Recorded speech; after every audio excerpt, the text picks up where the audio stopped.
எல்லோரும் எதிர்பார்த்து கொண்டிருக்கக்கூடிய கேள்வி, எப்போது மழை வரும்? பிரதீப் ஜான் வந்து விட்டார், தனியார் வானிலை ஆர்வலர். பிரதீப் ஜான், வணக்கம். வெயில் எதிர்பார்த்ததை விட உச்சமாக இருக்கிறது, வெப்ப அலை வீசுகிறது, கத்திரி வெயிலுக்கு முன்பாகவே காய்ந்து விடுவோம் என்ற அச்சமும் ஏற்படுகிறது. கோடை மழைக்கான வாய்ப்பு இருக்கா? எப்போ? அடுத்த 2 வாரங்களுக்கு பொறுத்த வரைக்கும் நமக்கு பெரிய மழைக்கான வாய்ப்பு இல்லை. தென் மாவட்டங்கள்ல சில பகுதிகளில் ஆங்காங்கே மழை பெய்யலாம். பர்டிகுலரா கன்னியாகுமரி மாவட்டத்துல ஒரு நாள் விட்டு ஒரு நாள் இடி மின்னலோட நமக்கு வெப்பசலன மழை பெய்யலாம். அதே மாதிரி கோடை மழை நம்ம வால்பாறை பகுதி, நீலகிரி பகுதி இங்கெல்லாம் பெய்யறதுக்கான வாய்ப்பு இருக்குது. தென் தமிழகத்துல வேற இடத்துல மதுரை இந்த மாதிரி பகுதியிலயும் ஆங்காங்கே பெய்யறதுக்கான வாய்ப்பு இருக்குது. பட் இது இந்த மழை நம்ம குடிநீர் பிரச்சனையை தீர்க்கறதுக்கான மழை இருக்காது. ஏன்னா இது மழை பெய்யறதே ஒரு 10 நிமிஷம் 15 நிமிஷம் அந்த மாதிரி மழை தான். இந்த மாதிரி ஒரு வெயில் அடிக்கும் போது அதாவது ரன் ஆஃப்னா நம்ம மேலோட்டம் தண்ணி ஓட்டம் அந்த மாதிரி அதுக்கான வாய்ப்பு கிடையாது. ஸோ அது எல்லாமே அங்கேயே சேச்சுரேட் ஆயிரும். ஸோ அந்த மாதிரி ஒரு மழையா தான் இருக்குமே தவிர குடிநீர் பிரச்சனை தீர்க்கறதுக்கான மழை உள் மாவட்டங்களுக்கு அடுத்த 2 வாரங்களுக்கு வாய்ப்பு மிக குறைவாக தான் இருக்குன்னு சொல்ல முடியும். ஆனா நமக்கு ஜூன் வரைக்கும் வெயிட் பண்ணீங்கன்னா இந்த வாட்டி நமக்கு தென்மேற்கு பருவமழை நல்ல தென்மேற்கு பருவமழை இருக்க போகிறது. ஸோ போன்ற ஆண்டு பாத்தீங்கன்னா நமக்கு அந்த காவேரி நீர்பிடிப்பு பகுதிகள், வால்பாறை, கோயம்புத்தூர் பகுதிகள் எல்லாமே நமக்கு ஒரு பொய்த்து விட்டதுன்னே சொல்லலாம். ஈவன் நீங்க போன ஜூன்லாம் பாத்தீங்கன்னா வால்பாறையை விட சென்னை அதிகமான மழை கிடைச்சிருந்தது. அந்த மாதிரி ஒரு சிச்சுவேஷன்ல இருந்தோம். பட் இந்த வாட்டி இப்படி இருக்காதுன்றது எதிர்பார்க்கப்படுகிறது. ஸோ ஒன்ஸ் அந்த தென்மேற்கு பருவமழை தொடங்கி அது போய்விட்டாலே நமக்கு இந்த தண்ணி பிரச்சனை, வெயில் பிரச்சனை எல்லாமே நமக்கு குறைந்து விடும். பட் அது வரைக்கும் நமக்கு இன்னும் ஒரு 40 நாள் நம்ம எப்படியாவது பொறுத்துதான் ஆக வேண்டும் நிலைமையில இருக்கிறோம். ஓகே, இந்த முறை வெயில் வெப்ப அலை தொடக்கத்திலே அலர்ட் கொடுத்துருக்காங்க. இனி வரக்கூடிய நாட்கள்ல, கத்திரி வெயில் நாட்கள்ல வெயில் எப்படி இருக்கும்னு நினைக்கிறீங்க?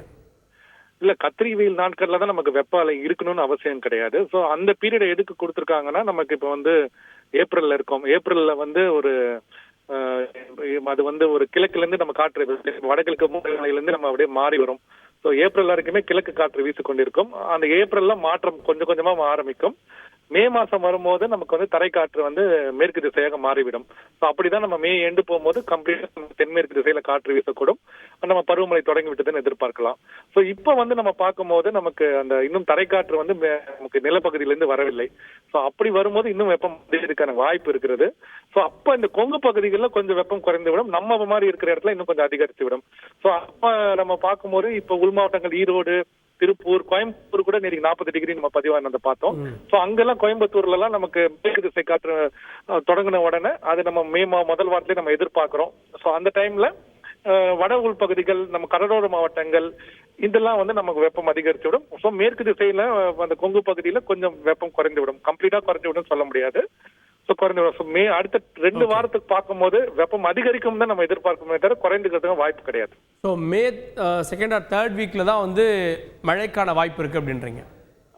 மே 3rd வீக் 2nd வீக் நம்ம வெப்பசலன மழை வருதான்னு எதிர்பார்க்கலாம். அது வரைக்கும் மே 2nd வீக் வரைக்குமே நமக்கு ப்ராபபிலிட்டி ரொம்ப கம்மியாக தான் இருக்குது. மழை பெஞ்சாலுமே அது அந்த தென் தமிழகத்துல சில பகுதியிலும், மேற்கு தொடர்ச்சி மலை பகுதியிலும் அங்கதான் பெய்யும் எதிர்பார்க்கப்படுகிறது.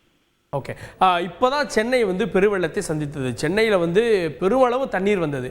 ஆனால் சென்னையினுடைய நீர்நிலைகளில் உடனே வறட்சி ஏற்பட்டு விட்டது, உடனே வறண்டு விட்டது. சதுப்பு நிலங்களில் கூட நிலம் தெரிகிற அளவுக்கு தண்ணி உள்ளே போயிடுச்சு. இது எல்னினோவுடைய தாக்கமா? ஏன்னா மழையும் அதே போல வறட்சியும் ஒரே ஆண்டில் ஏற்படுகிறது. இல்ல, நமக்கு கடைசி மழை பாத்தீங்கன்னா நமக்கு அந்த ஜனவரி 5ஆம் தேதி நியூ இயருக்கு அப்புறம் ஒரு நாள் ஒரு மழை பெய்யுது நம்ம பார்த்தோம். பட் பெரிய மழை கிடையாது. ஸோ பொதுவாகவே 5 மாசமா மழை பெய்யலன்னா எவாபரேஷன் லாஸ் இருக்கும், நிறைய எவாபரேஷன் லாஸ் இருக்கும். இன்னொன்னு நமக்கு அந்த ஃபிளட்ல பாத்தீங்கன்னா நிறைய ஏரிகளை வெட்டி விட்டுருப்பாங்க. ஏரியில தண்ணி ஏற பின்னாடி அவங்க வீடு பாதிக்கப்பட்டோம். அந்த மாதிரி கேசஸும் நம்ம நிறைய பார்த்தோம்.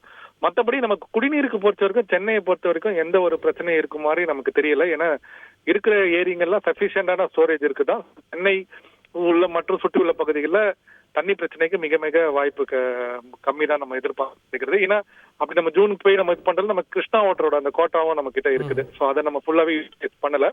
பூண்டியில அந்த ரிப்பேர் பண்ற ஆரம்பிப்பாங்கன்னு நினைக்கிறேன், அந்த டேமேஜ் ஆன இதெல்லாம்.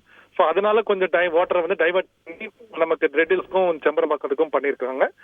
அதனாலதான் அந்த பூண்டியில குறைஞ்சிருக்கே தவிர மற்றபடி இது கிடையாது. ஸோ அது அப்படி பார்க்கும்போது சென்னைக்கு நமக்கு நம்ம சேஃப் இதுல தான் இருக்குமே தவிர அது சென்னையில வறட்சி வரப்போகுது அப்படின்றதுக்கு வாய்ப்பு மிக மிக குறைவு. அதே மாதிரி நம்ம முன்னாடி சொன்ன மாதிரி தென்மேற்கு பருவமழை நமக்கு ரொம்ப நல்லாவே இருக்க போகுது. கிருஷ்ணா பேசின்லயும் நல்லா இருக்க போகுது. ஸோ கிருஷ்ணா நதி நீர் அங்க உள்ள இருக்கிற நல்ல தண்ணி எல்லாம் வந்து நமக்கு அந்த தண்ணியும் நமக்கு வரதுக்கான வாய்ப்பு அதிகமா இருக்கு. ஸோ வறட்சிக்கான வாய்ப்பு தென்மேற்கு பருவமழையை நம்ம எப்ப எதிர்கொள்ளலாம்? கரெக்டான ஜூன் 1 ஆரம்பிக்கணும்.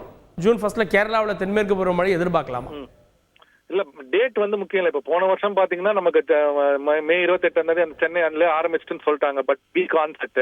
ஸோ அந்த ஆன்செட் ஸ்ட்ராங் ஆன்செட்டா இருக்க போதா இல்ல வீக் ஆன்செட்டா இருக்கும் போது ஸோ டேட் அந்த மாதிரி தான் நம்ம பார்க்கணுமே தவிர, ஏன்னா போன வருஷம் ஃபர்ஸ்ட் 15 days அதுக்கு ஆன்செட் ஆன பிறகு சுத்தமா மழையே இல்லை. ஸோ ஆன்செட்னு மட்டும் பார்க்காம அந்த ஆன்செட் வந்து பொதுவா இந்த லானினா இப்போ நம்ம எல்னினோ ஆண்டுகள்ல இருந்து நம்ம வந்து அப்படியே ஜூன் ஜூலை போகும்போது நம்ம லானினாக்கு அப்படியே மாறி போய்கிட்டோம்.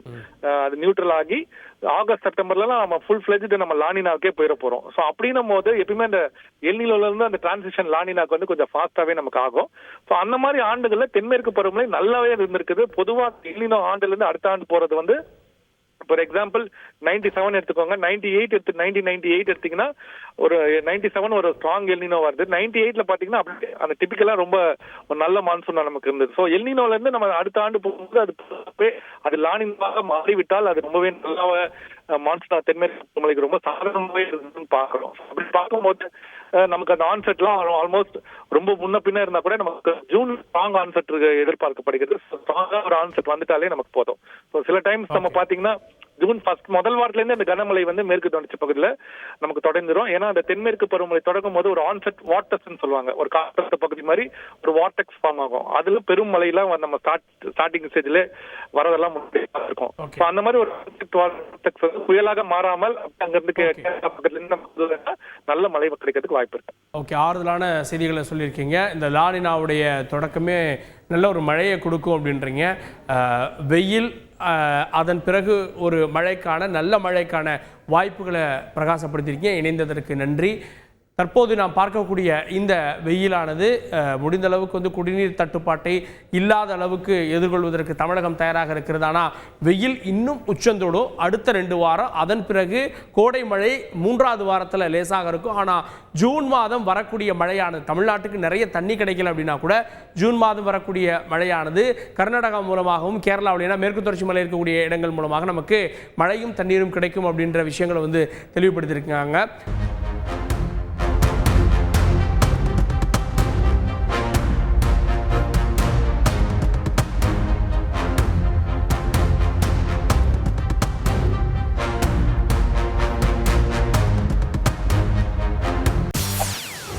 செய்திகளை உடனுக்குடன் தெரிந்து கொள்ள உடனே சப்ஸ்கிரைப் பண்ணுங்க.